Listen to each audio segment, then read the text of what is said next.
संघ प्रमुख डॉक्टर मोहन भागवत को महाकाल मंदिर के पुजारी ने पत्र लिखकर पूछा है कि क्या भागवत संघ में भी वर्ण व्यवस्था समाप्त करेंगे। आरएसएस प्रमुख मोहन भागवत इन दिनों देश में ब्राह्मण समाज के निशाने पर है। दरअसल संघ प्रमुख द्वारा पंडितों को लेकर दिए गए बयान के बाद अब विश्व प्रसिद्ध महाकालेश्वर मंदिर में पुजारी महेश गुरु और अखिल भारतीय युवा ब्राह्मण सभा के उपाध्यक्ष रुपेश मेहता ने 3 सवाल करते हुए उनके संघ के अंदर व्यवस्थाओं को लेकर बड़ा सवाल किया है। आरएसएस प्रमुख मोहन भागवत के पंडित वाले बयान को लेकर अब उज्जैन में भी विरोध शुरू हो चुका है।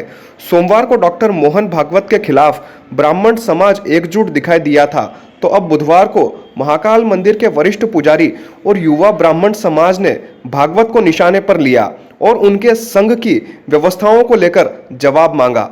मोहन भागवत के बयान के बाद बुधवार को महाकाल मंदिर के पुजारी और अखिल भारतीय युवा ब्राह्मण समाज संस्थापक महेश पुजारी और उपाध्यक्ष रुपेश मेहता ने पत्र भेजकर संघ प्रमुख मोहन भागवत से 3 बिंदुओं पर विचार जानना चाहा है। महेश पुजारी ने कहा कि ब्राह्मणों पर संघ प्रमुख ने वर्ण व्यवस्था बनाने का आरोप लगाया है, उससे देश में ब्राह्मणों और पंडितों को बहुत ठेस पहुंची है। जी, पिछले दिनों हिंदू संगठन के प्रमुख हमारे सम्माननीय भागवत जी द्वारा वर्ण व्यवस्था के ऊपर अपने वर्षन दिए गए थे, जिसमें आपके माध्यम से कहा गया कि वर्ण व्यवस्था भारत के ब्राह्मण और पंडितों ने बनाई है। इससे सारे ब्राह्मण समाज को दुख हुआ है, ठेस पहुंची है। अखिल भारतीय युवा ब्राह्मण समाज ने भी भागवत जी को इस विषय को लेकर एक पत्र लिखा है और पत्र में उनसे 3 प्रश्न चाहे हैं कि वो पूरे देश को बताएं। त्रेता के अंदर भगवान राम क्षत्रिय थे, रावण ब्राह्मण थे, शबरी दलित थी और केवट आदिवासी स्वरूप में थे। तो क्या उस वक्त जो ये वर्ण व्यवस्था थी, तो क्या ये रावण द्वारा रचित थी या राम द्वारा रचित थी? एक इसका स्पष्टीकरण करें। द्वापर के अंदर स्वयं भगवान कृष्ण जो विष्णु के अवतार हैं, उन्होंने भी भागवत के अंदर कहा है कि वर्ण व्यवस्था का निर्माण अपने कर्मों और व्यवस्थाओं से मैंने किया है। ब्राह्मण, क्षत्रिय, वैश्य और शूद्र का निर्माण किया है। पर लेकिन जब ये व्यवस्था उस वक्त भी उन्होंने कही और भगवान ने स्वयं कही है, तो ये ब्राह्मणों पे क्यों आरोप कि ब्राह्मण ने वर्ण व्यवस्था बनाई? तो इसका अर्थ तो ये भी हम मान सकते हैं कि यदुवंश के भगवान कृष्ण ने वर्ण व्यवस्था स्थापित की थी, तो ब्राह्मण कहाँ इसमें इन्वॉल्व हुए? तीसरी बात हम ये उनसे आग्रह करते हैं, आग्रह भी है और यहाँ तक कि पूरा समुदाय ब्राह्मण का उनसे प्रार्थना करता है कि जो उनका संघ है, उस संघ के अंदर भी चारों वर्ण के लोग हैं, उन चारों वर्णों के लोगों की वर्ण व्यवस्था को आप समाप्त करने का प्रयास करें।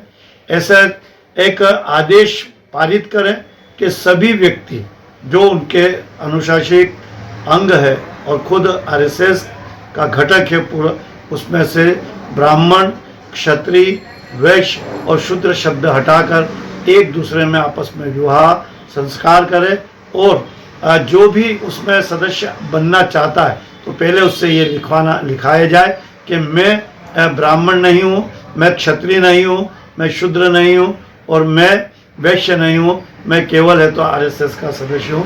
ऐसा लिखा लेंगे तो निश्चित तौर पे देश के अंदर जो समरसता की बात आ रही है बार बार, वो कायम होगी। पर लेकिन उन्हें उनके घटक से, उनकी संस्था से ये चीज़ आरंभ करना होगा। हमारी ऐसी उनसे प्रार्थना है और इसी आशय का एक पत्र हमने आपको भेजा है। धन्यवाद। जय श्री राम।